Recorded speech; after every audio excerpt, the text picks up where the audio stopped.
A king was once hunting in a great wood, and he hunted the game so eagerly that none of his courtiers could follow him.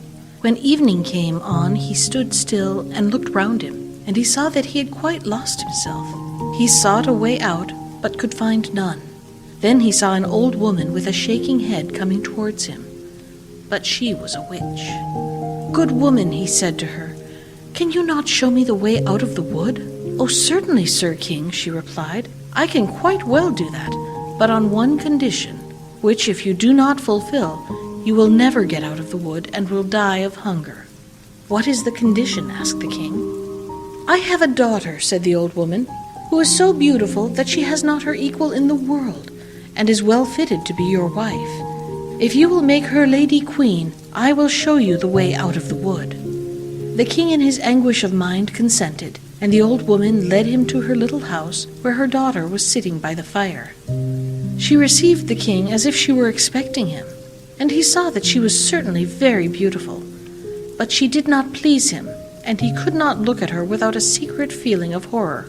As soon as he had lifted the maiden on to his horse, the old woman showed him the way, and the king reached his palace where the wedding was celebrated.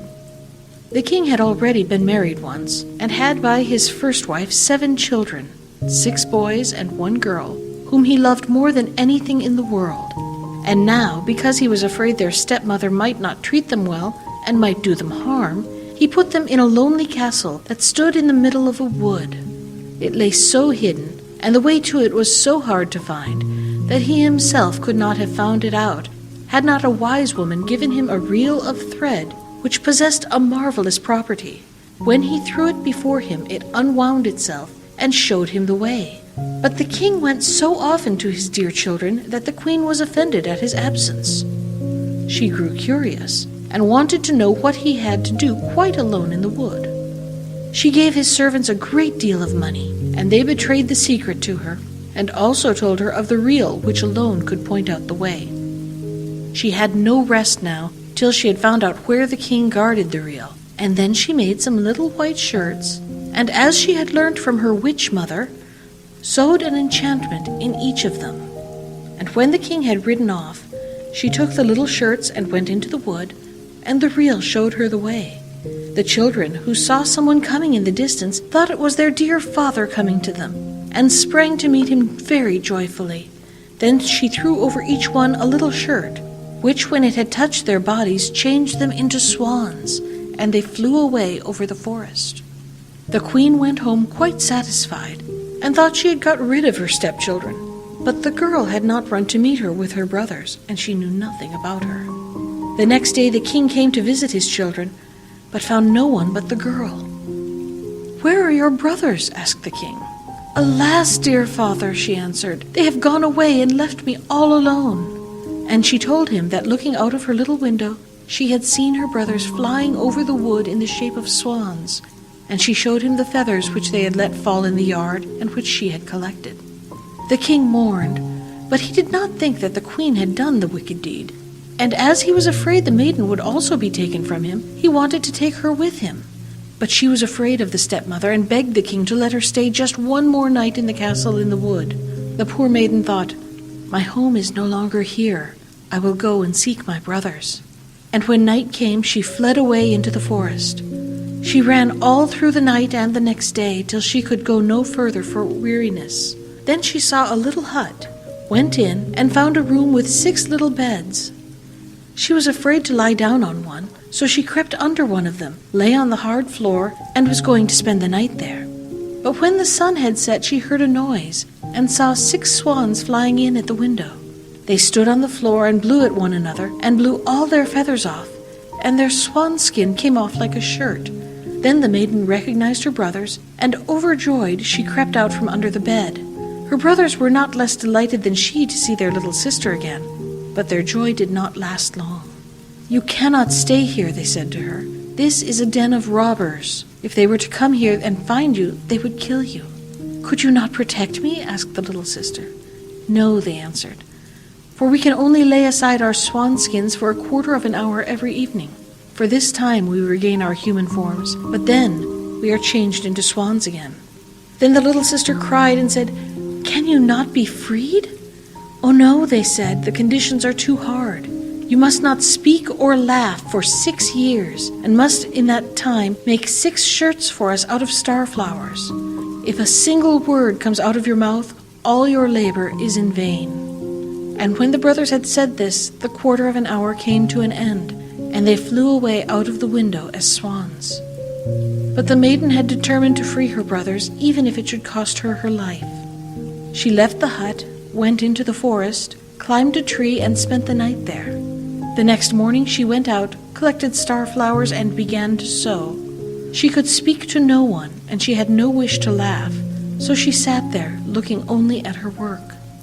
When she had lived there some time, it happened that the king of the country was hunting in the forest, and his hunters came to the tree on which the maiden sat. They called to her and said, "Who are you?" But she gave no answer. "Come down to us," they said. "We will do you no harm." But she shook her head silently. As they pressed her further with questions, she threw them off the golden chain from her neck. When they did not leave off, she threw them her girdle, and when this was no use, her garters, and then her dress. The huntsman would not leave her alone, but climbed the tree, lifted the maiden down, and led her to the king. The king asked, "Who are you? What are you doing up that tree?" But she answered nothing. He asked her in all the languages he knew, but she remained as silent as a fish.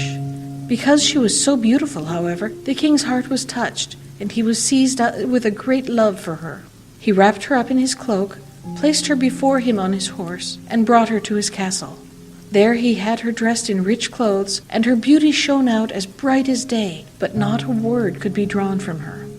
He set her at table by his side, and her modest ways and behavior pleased him so much that he said, "I will marry this maiden and none other in the world." And after some days he married her. But the king had a wicked mother who was displeased with the marriage, and said wicked things of the young queen. "Who knows who this girl is?" she said. "She cannot speak and is not worthy of a king." After a year, when the queen had her first child, the old mother took it away from her. Then she went to the king and said the queen had killed it. The king would not believe it, and would not allow any harm to be done to her. But she sat quietly sewing at the shirts and troubling herself about nothing. The next time she had a child, the wicked mother did the same thing, but the king could not make up his mind to believe her. He said, "She is too sweet and good to do such a thing as that. If she could speak and could defend herself, her innocence would be proved." But when the third child was taken away, and the queen was again accused, and could not utter a word in her own defense, the king was obliged to give her over to the law, which decreed that she must be burnt to death. When the day came on which the sentence was to be executed, it was the last day of the 6 years in which she must not speak or laugh, and now she had freed her dear brothers from the power of the enchantment. The 6 shirts were done. There was only the left sleeve wanting to the last. When she was led to the stake, she laid the shirts on her arm, and as she stood on the pile and the fire was about to be lighted, she looked around her and saw 6 swans flying through the air. Then she knew that her release was at hand, and her heart danced for joy. The swans fluttered round her and hovered low so that she could throw the shirts over them. When they had touched them, the swan skins fell off, and her brothers stood before her living, well, and beautiful. Only the youngest had a swan's wing instead of his left arm. They embraced and kissed each other, and the queen went to the king, who was standing by in great astonishment, and began to speak to him, saying, "Dearest husband, now I can speak and tell you openly that I am innocent and have been falsely accused."